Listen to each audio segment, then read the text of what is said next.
Alerta, o seu silêncio pode custar a sua vida. As pessoas que estão vivendo uma relação abusiva tendem a ficar caladas sem pedir socorro. Acontece que esse silêncio pode lhes custar a vida. Eu sou Yara Restini, uma mulher vivida que quer ajudar você a ser feliz.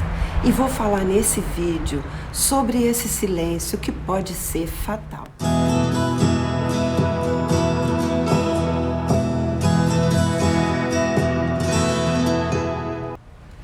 As pessoas que estão vivendo uma relação abusiva, por razões que passam pelo medo, pela vergonha, pela dependência afetiva ou financeira, pela ingenuidade, orgulho, pela pressão do abusador, tendem a se calar. Acontece que esse silêncio pode custar a sua própria vida. A pessoa que está sendo vítima de abuso nunca imagina a que ponto o abusador pode chegar. Como ele oscila entre atitudes dóceis e atitudes agressivas, a vítima pensa que não está correndo riscos extremos. O abusador muitas vezes finge arrependimento pelas agressões e promete parar com os abusos, se tratar, e a vítima acredita. Se a vítima fala em separação, o abusador muitas vezes finge concordar em um primeiro momento. E a vítima acredita então que não está correndo maiores riscos. Outras vezes, o abusador ameaça a vítima de represálias caso ela leve os abusos ao conhecimento de alguém. Ele ameaça dar o troco em filhos, em outros entes queridos pela vítima.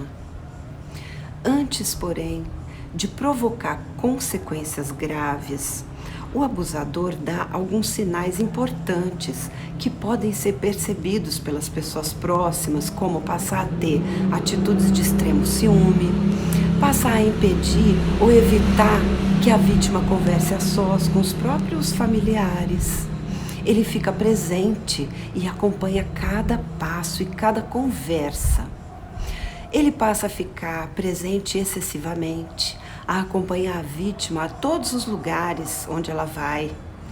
Ele passa a fazer marcação cerrada, né? O receio do abusador é que ela peça ajuda, que ela relate o que está acontecendo na intimidade. Se a vítima estiver com dificuldade de perceber o que está acontecendo, as pessoas próximas que perceberem precisam interferir, porque essa intromissão pode salvar a vida dessa pessoa.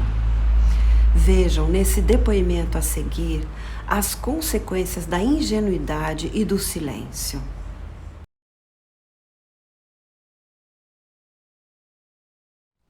Eu tô aqui com a Mara Matos. A irmã dela foi vítima de feminicídio há 2 semanas atrás em Jaboticabal. Mara, o que foi que aconteceu com a sua irmã há 2 semanas atrás? Aconteceu que o meu cunhado, ele e minha irmã eram casados há 25 anos e de 6 anos pra cá ele já não quis saber mais de trabalhar, e aí depois de 6 anos pra cá ela começou a falar pra ele trabalhar, e ele não quis saber. Aí só ela trabalhando, e ela resolveu aí começou a falar pra ele, arrumar serviço, tudo, e ele nada. Aí ela já tava não aguentando mais e começou a falar de largar dele, separar. Ficou ainda 1 semana separado, mas aí acabou voltando. Ele falou que ia arrumar trabalho, ele não arrumou, e só ela trabalhando, ela não estava aguentando mais. E ela falou para ele que dava o prazo até o dia 10 de fevereiro para ele arrumar um serviço, senão ela ia ter que separar dele mesmo. Aí quando foi no dia 8 de fevereiro, foi na onde que aconteceu a tragédia, né? Ele fez o que fez e acabou tirando a vida dela. dentro da casa dela mesmo. E foi no dia 8, foi numa sexta-feira. E ficou o dia inteiro, trancou ela dentro de casa e amarrou e matou ela, né? Aí no sábado, na sexta-feira à noite, foi na onde que era meia-noite, umas câmeras lá do predinho filmou, que ele acabou pegando o corpo dela, pondo dentro do carro e saiu com o carro, né? E acabou, depois de uma hora ele voltou, ainda pôs fogo na casa. E depois só no sábado de manhã que foram avisar minha família que a casa estava pegando fogo, tudo. Aí chegou as polícias, os bombeiros. E acabou vendo dentro de casa que ele tinha acontecido uma tragédia lá dentro, porque viu muito sangue no quarto dela, na cama, que quase o fogo não pegou nesse quarto. Mas acabou com a casa, queimou tudo. Aí no sábado era umas 11 horas. Foi onde que a gente teve a notícia que localizou o carro que ele tinha colocado fogo, mas aí não tinha corpo nenhum lá dentro. Aí depois que a gente ficou sabendo que mais pra frente, no meio de uma cana, achou o corpo dela. Tava toda amarrada, a mão, as pernas e esfaqueada, toda machucada, cheia de hematomas. Aí foi aquela tragédia, né?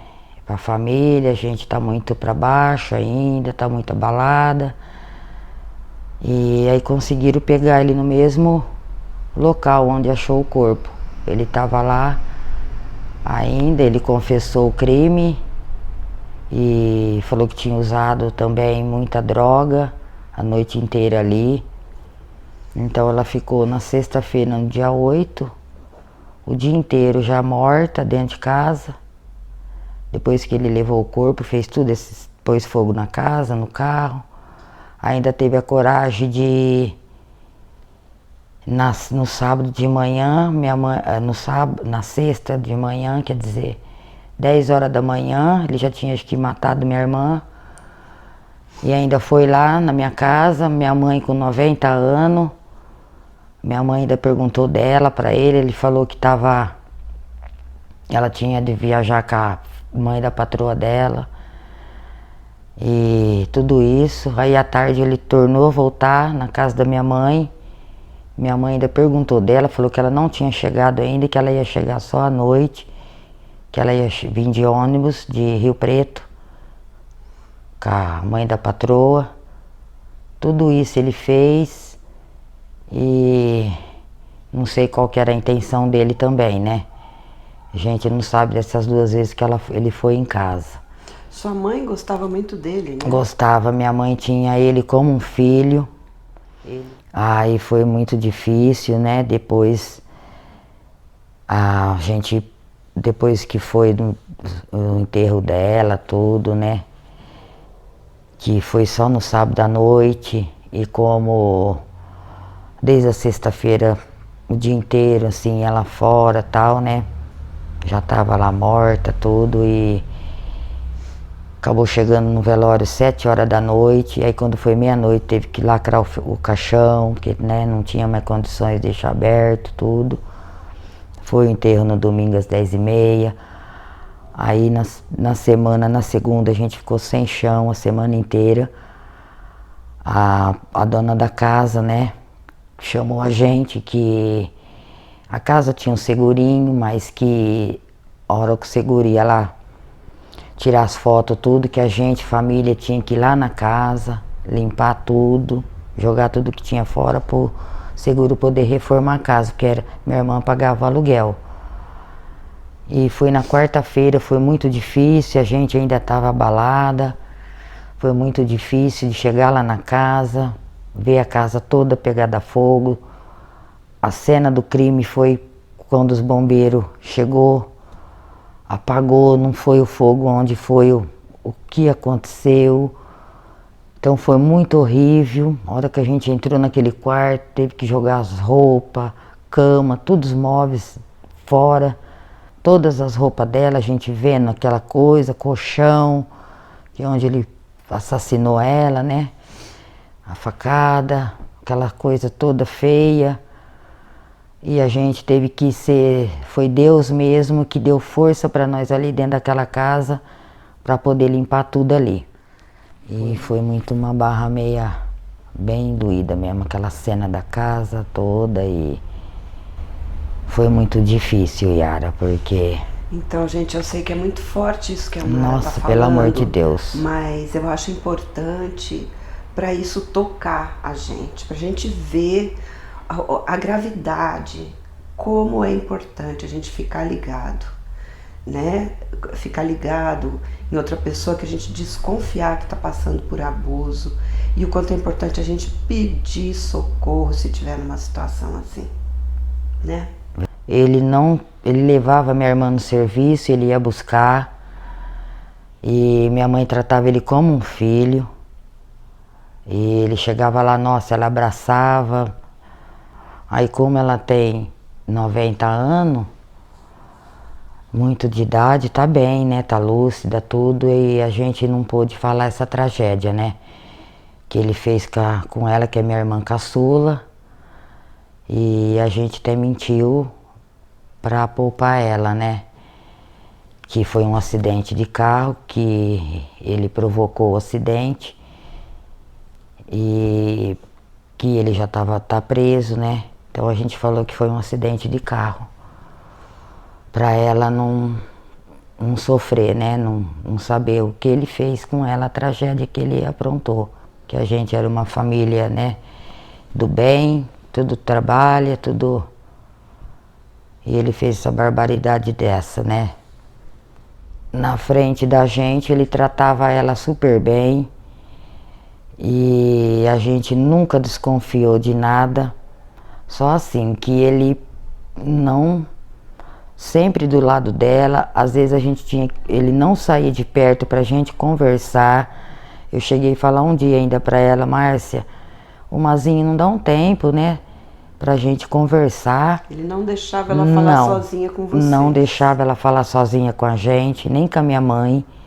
Às vezes ela ia no quarto com a minha mãe, que a minha mãe ia pegar um remédio. Quando via, ele já empurrava a porta e entrava junto no quarto. Ele não dava um tempo da gente conversar nada com ela, tinha que ser tudo perto dela. Ela não tinha como falar longe dele. Ela não tinha como então pedir socorro para você, dizer que estava acontecendo alguma coisa? Não tinha como pedir.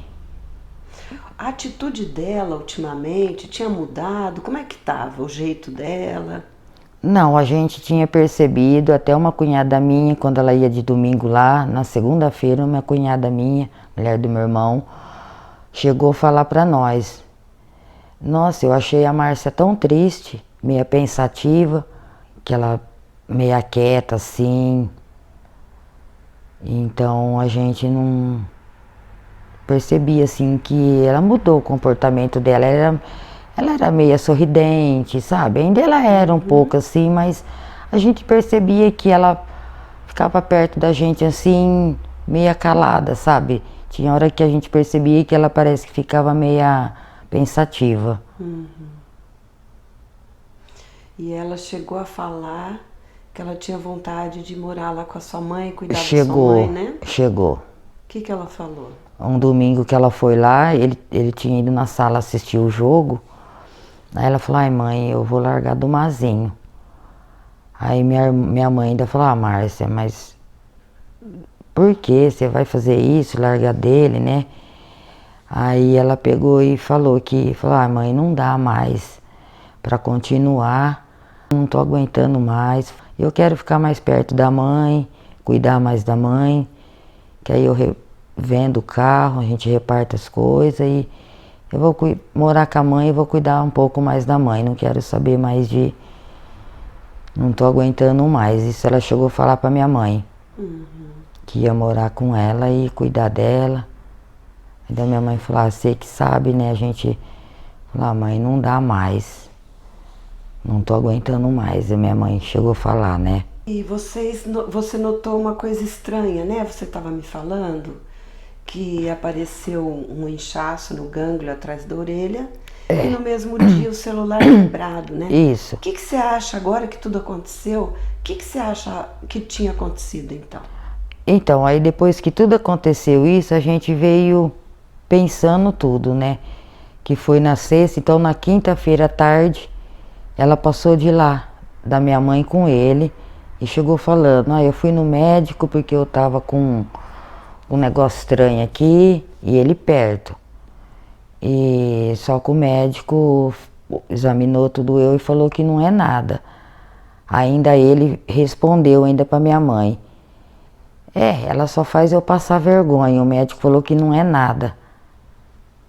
Aí ele, dali um pouco, ele tocou no assunto.